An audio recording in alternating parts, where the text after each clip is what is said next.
Mahogany. Gyarados. Mahogany. Gyarados. Look, you saw what the patrons vote on. They want a witch ninja on Pokemon Gold and Silver's Mahogany Town. And I got a really good theory on this one. Ugh, it's a building, a town. Yeah, it's a ninja town, but come on, that's so boring. We haven't done a Yokai Hunters in a long time, and Red Gyarados is the catalyst for one of Japan's oldest tales straight from the Taiheki. Why not both? Oh, geez, hey, Aloe, it's been a while. Seriously, just do both. I don't want to have to edit you two arguing for another 15 minutes. Yeah, I think we can do that. Have fun. Both? Both. Both. Both is good. Hey, wait, I've never seen you in that shirt. Where'd you get that? Oh, what, this? I got this from Into the AM. Yeah, I got 3 others too. One was for Aki, and she loves dragons, so I made sure that she got something that'd make her happy. And the other 2, well, I got a couple of different picturesque Japanese landscapes, because you know me, I love this stuff. Kinda figures. What, are they sponsoring us or something? Well, yeah, but I was thinking about getting these anyway. Unlike a lot of other graphic tees, this actually feels like I'm wearing something less branded and more artistic. Like, you know that whole thing with capitalizing on negative space that old Chinese and Japanese art does?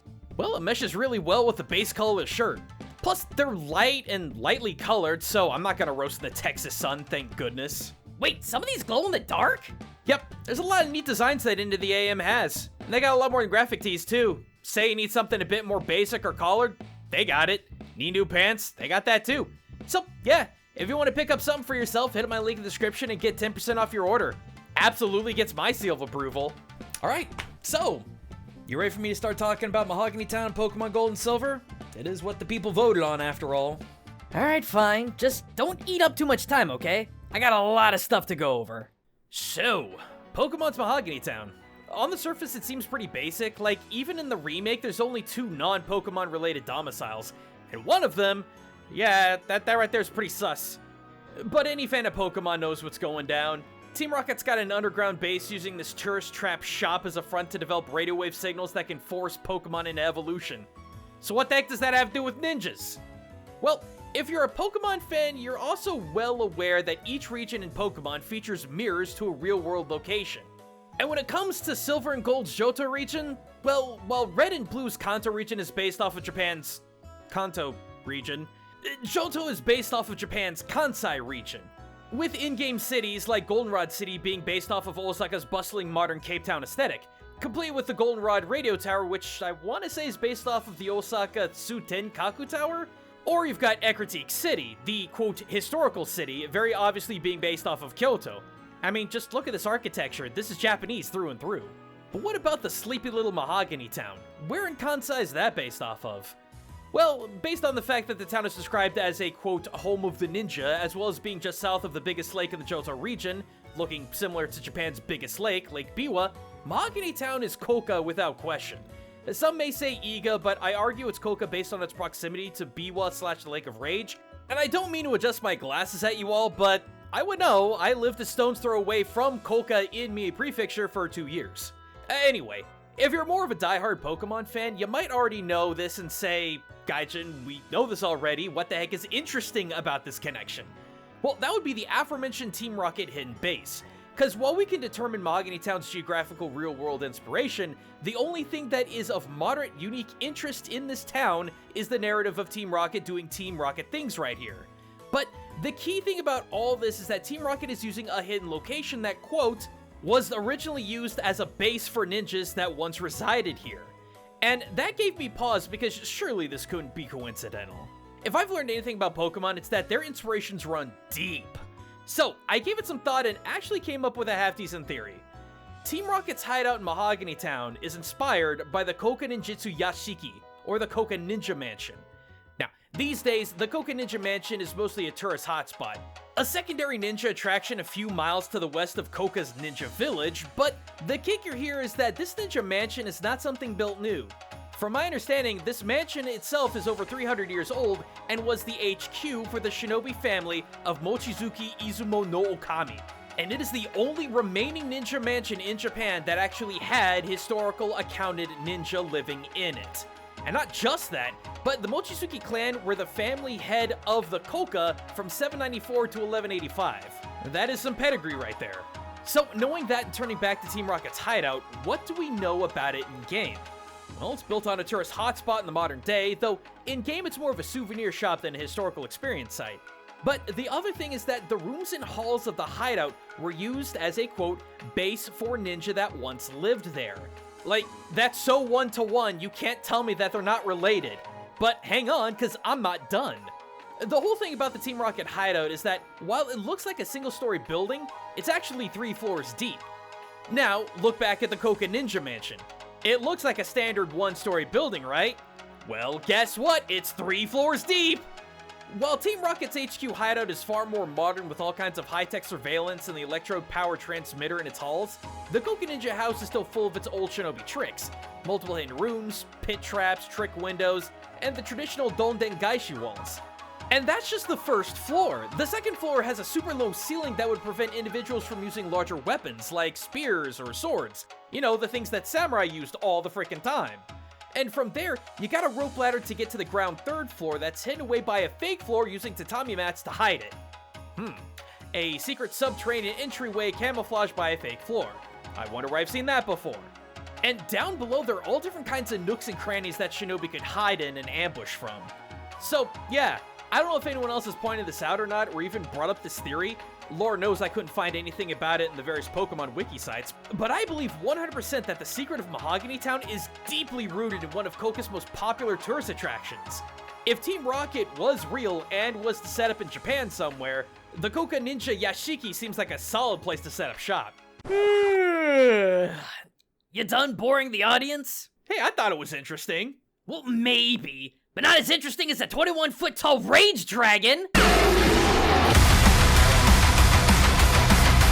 So, on the topic of real-life locations in Pokemon, similar to Lake Biwa just north of Koka, we've got the Lake of Rage just north of Mahogany Town.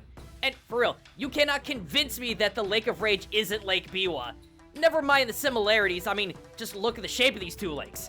Yeah, they look like slightly slanting sweet potatoes. It's also pointed out that the Lake of Rage is the largest lake in the region, while Lake Biwa is the largest lake in Japan. But I want to talk about what's under the lake. Red Gyarados. So what do we know about this breed? Well, as mentioned, it was a Magikarp that was evolved against its own will, which is why it's so utterly cheesed off. And at least in the anime, Team Rocket is absolutely obsessed with trying to capture it for their own use. There's, 3 separate attempts someone from Team Rocket is either trying to net this guy or put him in a grabby claw? And finally, it's a Gyarados. Not technically a dragon, more of a snake, but come on. Look at this thing and its moveset and tell me it's not at least dragon adjacent. It's also a massive threat to anything and anyone around it. Now, I know that's the case for most Gyarados, but this one is just a little bit extra spicy. So why is this so important? Well, let me tell you a little story called Towara Todai Monogatari, or My Lord Bag of Rice, which, unless you understand the Japanese pun of the name, this title actually sounds kinda stupid. Now, back in the 10th century in Omi Province, which is Shika Prefecture today, there lived a valiant hero named Fujiwara no Hidesato, who just previously had put down the rebellion of Taira no Masakado. You know, that Masakado. Anywho, while in Omi, Hidesato came across a massive serpent dragon that was chilling out on Seita Bridge, located at the very southern tip of Lake Biwa. And this dragon snake thing was being an absolute menace. Anyone that came close to it or the bridge would be met with vicious roars and attacks, causing mass panic. However, Hidesato was a fearless Chad who just shrugged and walked on and then over the irritated dragon snake, moving along with his business. Now, seeing the absolute balls of steel on this man for stepping on and over him, the dragon snake turned to face him. Not in anger, but in a plea. The dragon quickly took on the form of a human male, at least in the Taiheki version. There are some variations where the dragon turned a beautiful woman, but in this case, it was a man with red hair and a green sea outfit. And this was the Dragon King of Lake Biwa. Understanding that Hidesato doesn't afraid of anything, the Dragon King asked him to slay the massive Omukare that lived on Mount Mikami, right over here. See, apparently this jerk of a centipede was kidnapping the family members of the Sea King every night. Why he didn't throw down with the big bug himself, I do not know, But it was up to Hidesato to take down the Titanic Pest. Now, arriving at the base of Mount Mikami, the Omukade saw Hidesato and the Dragon King and immediately uncoiled off the mountain to attack. Now, Hidesato drew his bow and fired, and though it hit, it did not slow the Omukade down. Then he fired again, and again, no damage. Then, for some reason, he remembered that You gotta give him that hawk too and spit on that thing. on his arrow in order to slay the Omukade. No, I am absolutely not joking. This is actually what's written down. Now, firing off the arrow covered in what would drive a man crazy, Hidesato's attack found purchase and the Omukade was instantly slain. Completely overjoyed, the Dragon King threw a massive banquet in his Underlake Palace at the bottom of Biwa for Hidesato, and bestowed upon him several gifts, including a bolt of silk that never ran out, and a bag of rice that would never empty, thus earning Hidesato the nickname Tawara Toda, a pun between Tawara, meaning straw rice bag, and Tawara, which is the proper name. So, where do I begin with comparisons? Well, first of all, we've got two very beastly, very terrifying dragon snakes living at the bottom of Lake Biwa and the Lake of Rage. Now, I don't have to tell you that the red Gyarados is freaking terrifying and will scare the pants off of anyone that it comes in contact with. Well, except for Lance, because he's, well, Lance. So too was the Dragon King equally horrifying. The folktale told how literally everyone except Hidesato would run from him in a panic. I mean, I know that the ukiyo-e picture doesn't do it justice, but it was said that the Dragon King's snake dragon form was like 200 feet long. Wait, does that mean that Lance is Hidesato? And not only that, we obviously have established the red Gyarados is, well, red, and the Dragon King of Biwa was also said to be red, or at least have red hair. So we've got two terrifying red snake dragons living at the bottom of Biwa and of Pokemon Biwa, but what else we got? Well, both stories have an ongoing theme of horrible kidnapping, and for Pokemon, it's Team Rocket forever trying to capture this red Gyarados for their underhanded schemes, and for the Japanese folktale, it was the Dragon King's family, who I assume are also dragons having dragon snake forms, that were being captured by the Omukade and taken to Mount Mikami. Now, I know a gaggle of cartoon villains and a giant death centipede share very little in common, but on the theme of kidnapping, I really think there's inspiration here. Finally, regardless of how you beat it, Red Gyarados gives the player a red scale which can be used to trade in for Pokemon Gold and Silver's XP share. Arguably one of the most important key items in the game, as it equally distributes all XP to Pokemon in the party. It's not exactly an infinite bag of rice, but I feel like there's a similarity of importance between the two gifts. So, yeah, not only is Pokemon Gold and Silver pulling some massively deep lore inspirations with Mahogany Town to Koka, but the Lake of Rage and Red Gyarados also seem to be dipping deeply into the folklore of Biwa and its Dragon King. Well, at least we think so anyway. There's no real way to prove any of this. It is a theory after all, but one that I think is incredibly solid. But what do you all think? Did we all collectively uncover a bigger conspiracy with Team Rocket's HQ location? Or is there something more?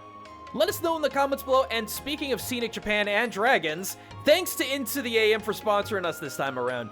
Check them out in the link in the description and get 10% off your order. And as always, a huge thank you to our patrons who keep this channel alive. I know the majority specifically voted for a Mahogany Witch Ninja, but these two topics were so closely related I couldn't help but cover both of them. And if you want to learn even more about Japan through your favorite games, anime, movies, and more, sub up, get notified, and until next time everyone, this is Gaijin Goombah, signing out.